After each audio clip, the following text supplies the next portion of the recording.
We have a military where they all look like Tom Cruise, only bigger. Now we hire on merit now. And that goes for colleges. People get into colleges now. If you have great boards and great marks and you work, and then somebody else gets in that's not nearly as qualified, now it's a merit system. It's tough in one way, but it's, our country was built on a system of merit. And then we went away from it a number of years ago. We got it back. That was a brave decision by the Supreme Court, I'll say. And it's tough on some people. It makes people work harder, I think. But we have to base our country on merit, or we won't have a country. We were going in such a bad direction. It's incredible. And I give a lot of credit on that one to the Supreme Court. They give me some bad ones, too. But I give a lot of credit. That took a lot of courage to do it. But they understood it was the right thing to do. To be a great nation, however, I think, and I may be wrong, but I don't think so, because I've watched a lot and I study a lot. You have to have religion. You have to have it. You have to have faith. You have to have God. And thankfully, as we gather today, there are many signs that religion is coming back, and now it's no longer signs. It's just coming back. It's coming back so strong. Your churches are filling up. You didn't have that 2 years ago.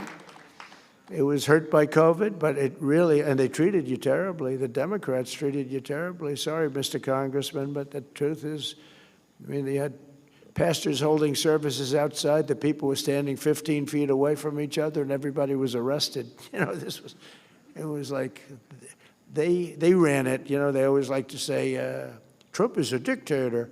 They love that. I'm not a dictator. But they were like dictators. They were like the Gestapo. They were arresting people for going to church, and they were arresting people and treating people like horribly. And I made a lot of amends to those people. Those people were treated very badly for wanting to go to church. It had a huge impact, negative impact on churches, but the churches are now coming back stronger than ever. Nobody's ever seen anything like it, actually. So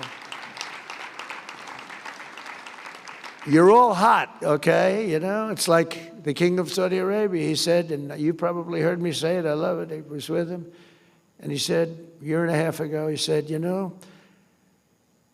a year and a half ago, he said, we thought your country was dead, and now you have the hottest country anywhere in the world. We're the hottest country anywhere in the world right now, nobody even close. I think you can say that, El Salvador is very hot, but I think we can say that,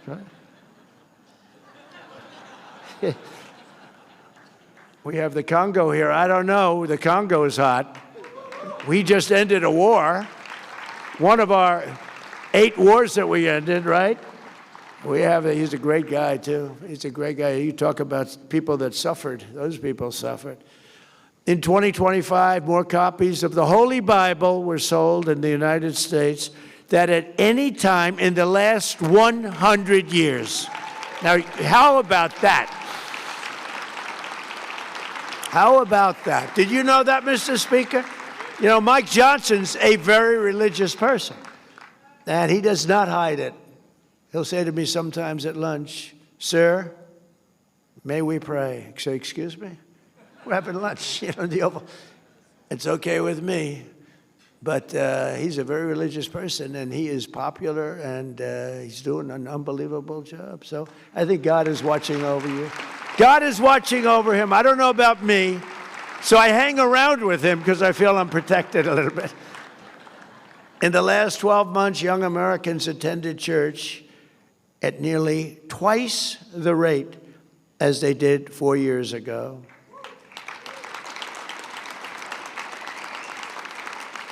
And many churches, you see the stats, people are talking about it. The radical left is not happy about it. Many Democrats are not happy about it.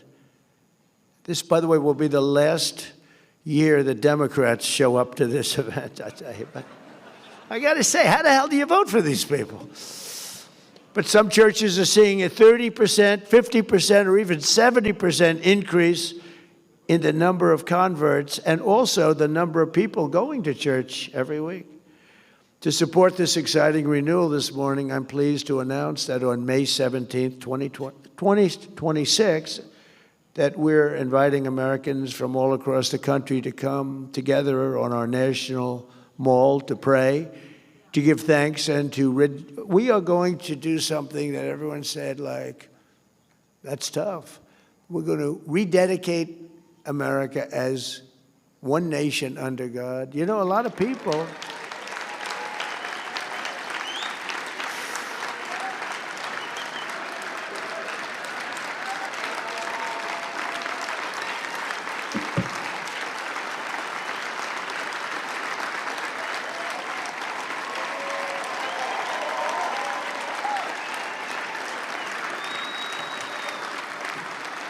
Yeah, thank you very much. It's good.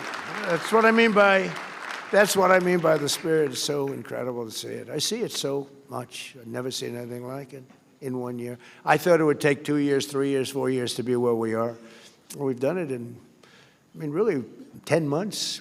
We're at 12, but now it's just getting to a level that we've never reached before as a country. But that includes religion. And maybe that's part of the reason that we're doing so well. There's such great spirit. It's all spirit, and it includes religion. I've always said, you just can't have a great country if you don't have religion. You have to believe in something. You have to believe that what we're doing, there's a reason for it. There has to be a reason for it. We're all working and we're behaving. I behave because I'm afraid not to, okay? Because I don't want to get in trouble.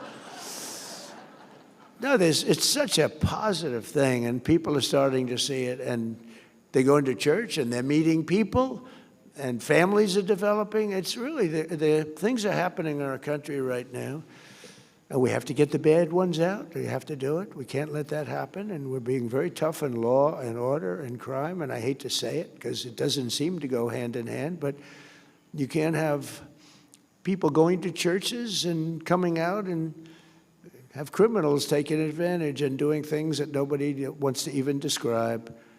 And that's not happening anymore.